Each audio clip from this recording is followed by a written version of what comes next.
भारत के राज्यपाल की अद्भुत शक्तियाँ। भारतीय संविधान के भाग 6 और अनुच्छेद 153 से 162 के बीच राज्यपाल के गरिमामय पद का विस्तृत वर्णन किया गया है। राज्यपाल एक बहुत ही महत्वपूर्ण दोहरी भूमिका निभाता है, जहां वह राज्य का प्रमुख भी है और केंद्र का प्रतिनिधि भी। संवैधानिक रूप से राज्यपाल राज्य की कार्यपालिका का प्रमुख होता है, जो राज्य के शासन में सर्वोच्च स्थान रखता है। वह केंद्र सरकार के एक विश्वसनीय प्रतिनिधि के रूप में कार्य करता है, जो राज्य और केंद्र के बीच सेतु बनता है।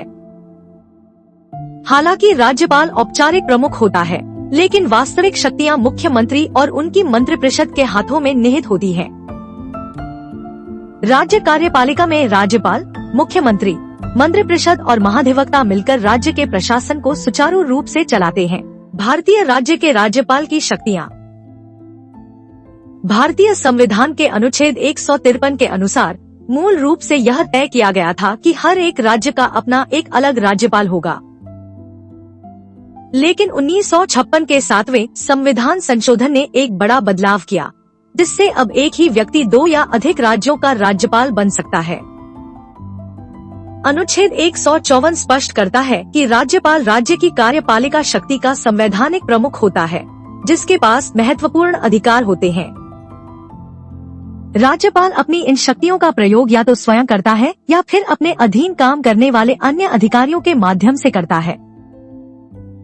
संविधान यह भी कहता है कि यदि किसी कानून द्वारा कोई कार्य किसी अन्य अधिकारी को दिया गया है, तो वह राज्यपाल का कार्य नहीं माना जाएगा। अंततः संसद या राज्य विधानमंडल के पास यह शक्ति है कि वे कानून बनाकर राज्यपाल के अधीन किसी अधिकारी को विशिष्ट कार्य सौंप सकें। भारतीय संविधान के अनुच्छेद 155 के अनुसार राज्य के राज्यपाल की नियुक्ति राष्ट्रपति द्वारा अपने हस्ताक्षर और मुद्रा वाले अधिपत्र से की जाती है। यह नियुक्ति प्रक्रिया पूरी तरह से राष्ट्रपति द्वारा केंद्रीय मंत्रिपरिषद की सलाह पर आधारित होती है, जो शासन की स्थिरता सुनिश्चित करती है। दिलचस्प बात यह है कि राज्यपाल की नियुक्ति का यह विशेष प्रावधान भारत ने कनाडा के संविधान से प्रेरित होकर अपनाया है। अनुच्छेद 156 के तहत राज्यपाल राष्ट्रपति के प्रसाद पर्यंत पद धारण करता है और अपना त्यागपत्र सीधे राष्ट्रपति को ही सौंपता है। सामान्यतः राज्यपाल का कार्यकाल 5 वर्ष का होता है, लेकिन यदि पद रिक्त हो जाए तो उच्च न्यायालय का मुख्य न्यायाधीश कार्यभार संभालता है। राज्यपाल को समय से पहले हटाया जा सकता है, परंतु वह तब तक पद पर रहता है जब तक कि उसका उत्तराधिकारी कार्यभार न संभाल ले। भारत के संविधान के अनुच्छेद 157 के अनुसार राज्यपाल बनने के लिए सबसे पहली और अनिवार्य शर्त यह है कि व्यक्ति भारत का नागरिक होना चाहिए। नागरिकता के साथ साथ उम्मीदवार की न्यूनतम आयु 35 वर्ष होनी चाहिए, तभी वह इस प्रतिष्ठित संवैधानिक पद के लिए पात्र माना जाएगा। एक दिलचस्प बात यह है कि राज्यपाल पद के लिए किसी विशेष शैक्षणिक योग्यता या डिग्री की कोई अनिवार्य आवश्यकता नहीं बताई गई है। इसी तरह संविधान में राज्यपाल के लिए अधिकतम आयु सीमा का भी कोई प्रावधान नहीं है, यानी किसी भी उम्र का व्यक्ति योग्य हो सकता है। अब बात करते हैं अनुच्छेद 158 की, जिसके अनुसार राज्यपाल संसद या राज्य विधानमंडल के किसी भी सदन का सदस्य नहीं हो सकता। यदि कोई सदस्य राज्यपाल चुना जाता है, तो जिस दिन वह पद ग्रहण करता है, उसी दिन से सदन में उसका स्थान रिक्त मान लिया जाता है। भारतीय संविधान के अनुच्छेद 158 के अनुसार राज्यपाल अपने कार्यकाल के दौरान किसी अन्य लाभ के पद पर कार्य नहीं कर सकता है। राज्यपाल के वेतन और भत्तों का निर्धारण संसद द्वारा किया जाता है और उन्हें बिना किराया दिए शासकीय निवास मिलता है। राज्यपाल का वेतन राज्य की संचित निधि से दिया जाता है और उनके विशेषाधिकारों का विवरण दूसरी अनुसूची में दर्ज है। यदि कोई व्यक्ति 2 या अधिक राज्यों का राज्यपाल है, तो राष्ट्रपति के आदेशानुसार उनके वेतन का अनुपात निर्धारित किया जाता है। संविधान यह सुनिश्चित करता है कि राज्यपाल के कार्यकाल के दौरान उनके वेतन और भत्तों में कोई अलाभकारी परिवर्तन न किया जाए। पद ग्रहण करने से पहले राज्यपाल को उच्च न्यायालय के मुख्य न्यायाधीश द्वारा शपथ दिलाई जाती है, जो एक अत्यंत महत्वपूर्ण प्रक्रिया है। भारतीय संविधान के अनुच्छेद 159 के अनुसार किसी भी व्यक्ति को राज्यपाल के रूप में कार्यभार संभालने से पहले एक औपचारिक शपथ लेनी होती है। यह महत्वपूर्ण शपथ संबंधित राज्य के उच्च न्यायालय के मुख्य न्यायाधीश द्वारा दिलाई जाती है, जो इस प्रक्रिया की गरिमा को बढ़ाते हैं। यदि मुख्य न्यायाधीश किसी कारणवश अनुपस्थित हों, तो उच्च न्यायालय के सबसे वरिष्ठ न्यायाधीश राज्यपाल को यह शपथ दिलाने का कार्य करते हैं।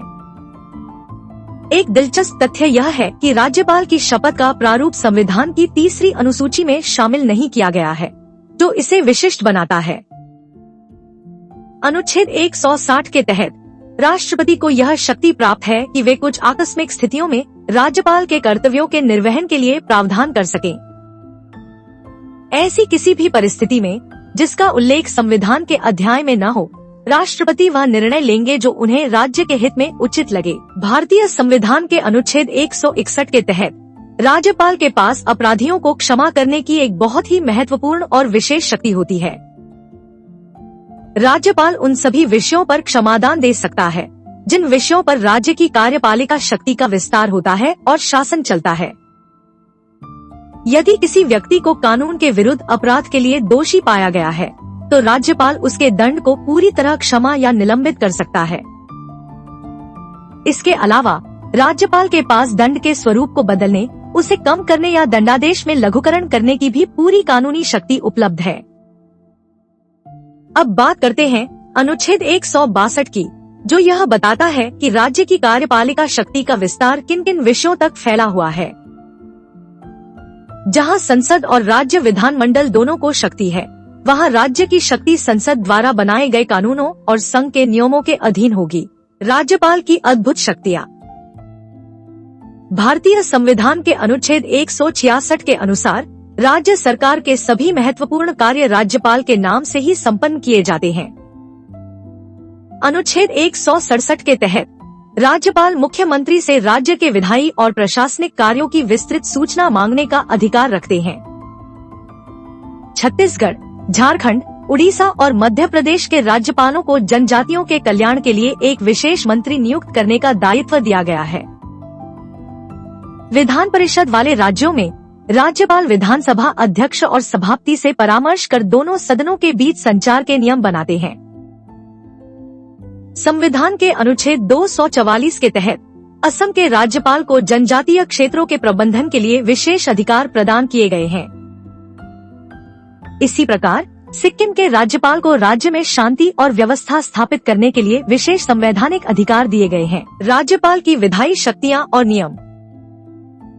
भारतीय संविधान के अनुच्छेद 174 के तहत राज्यपाल के पास विधान मंडल का सत्र बुलाने की महत्वपूर्ण शक्ति होती है। जब राज्यपाल सत्र बुलाते हैं, तो सचिव सभी सदस्यों को निर्धारित तिथि से 21 दिन पहले इसकी सूचना भेजता है। राज्यपाल अपनी इच्छा और सुविधा के अनुसार विधानमंडल के सत्र के लिए समय और स्थान का चयन कर सकते हैं। नियम यह है कि प्रथम सत्र की अंतिम बैठक और द्वितीय सत्र की पहली बैठक के बीच 6 महीने से अधिक का अंतर नहीं होना चाहिए। अनुच्छेद 174(2) के अनुसार राज्यपाल के पास विधानमंडल के एक या दोनों सदनों का सत्रावसान करने की शक्ति है। अंततः राज्यपाल के पास यह गंभीर अधिकार है कि वह विधानसभा को पूरी तरह से विघटित या भंग कर सकते हैं। राज्यपाल की वित्तीय शक्तियाँ, एक विस्तृत गाइड। राज्य की वित्तीय व्यवस्था में राज्यपाल की भूमिका अत्यंत महत्वपूर्ण है, क्योंकि धन विधेयक केवल उनकी सिफारिश के बाद ही विधानसभा में पेश किया जा सकता है। हर साल राज्यपाल वित्त मंत्री के माध्यम से राज्य विधानमंडल के सामने वार्षिक वित्तीय विवरण प्रस्तुत करवाते हैं, जिसमें अनुमानित आय और व्यय का पूरा ब्यौरा होता है। जब भी राज्य को किसी विशेष अनुदान की मांग करनी होती है, तो वह राज्यपाल की अनुमति और सिफारिश के बिना विधानसभा में नहीं रखी जा सकती। राज्यपाल राज्य वित्त आयोग का गठन करते हैं और इसके अध्यक्ष व सदस्यों की नियुक्ति कर उनकी रिपोर्ट को विधानमंडल के समक्ष रखवाते हैं। राज्य की आकस्मिक निधि पर पूरा नियंत्रण राज्यपाल का होता है और इस निधि से पैसा निकालने के लिए उनकी अनुमति अनिवार्य होती है। अंत में भारत के नियंत्रक एवं महालेखा परीक्षक अपनी रिपोर्ट राज्यपाल को सौंपते हैं, जिसे वे विधानसभा की लोक लेखा समिति के सामने रखवाते हैं। राज्यपाल की न्यायिक शक्तियाँ। भारतीय संविधान के अनुच्छेद 161 के तहत राज्यपाल के पास किसी अपराधी की सजा को क्षमा करने या उसे कम करने की विशेष शक्ति होती है। जब राष्ट्रपति उच्च न्यायालय के न्यायाधीशों की नियुक्ति करते हैं तो वे अनुच्छेद 217 के अनुसार राज्यपाल से महत्वपूर्ण परामर्श प्राप्त करते हैं। अनुच्छेद 233 के तहत राज्यपाल उच्च न्यायालय के मुख्य न्यायाधीश से सलाह लेकर जिला न्यायालय के न्यायाधीशों की नियुक्ति का कार्य करते हैं। राज्य के न्यायिक अधिकारियों की नियुक्ति की जिम्मेदारी भी राज्यपाल की होती है, जिसमें वे उच्च न्यायालय के साथ परामर्श करते हैं। अनुच्छेद 219 के अनुसार उच्च न्यायालय के न्यायाधीशों को उनके पद की शपथ राज्यपाल द्वारा दिलाई जाती है, जो एक अत्यंत गरिमामय प्रक्रिया है। इस प्रकार राज्यपाल राज्य की न्यायिक प्रणाली में एक सेतु का कार्य करते हैं, जिससे कानून और न्याय का संतुलन बना रहता है। राज्य के शासन में राज्यपाल की भूमिका महत्वपूर्ण होती है, जहां उन्हें सलाह देने के लिए एक मंत्रिपरिषद नियुक्त की जाती है। लेकिन क्या राज्यपाल हमेशा मंत्रियों की बात मानते हैं? अनुच्छेद 163(2) उन्हें कुछ विशेष मामलों में स्वतंत्र निर्णय लेने की शक्ति देता है। सबसे हैरान करने वाली बात यह है कि राज्यपाल द्वारा अपने स्वविवेक से लिए गए निर्णयों को किसी भी न्यायालय में चुनौती नहीं दी जा सकती। इन स्वविवेकीय शक्तियों को 2 श्रेणियों में बांटा गया है, जिनमें से पहली है संविधान द्वारा स्पष्ट रूप से प्रदान की गई शक्तियाँ।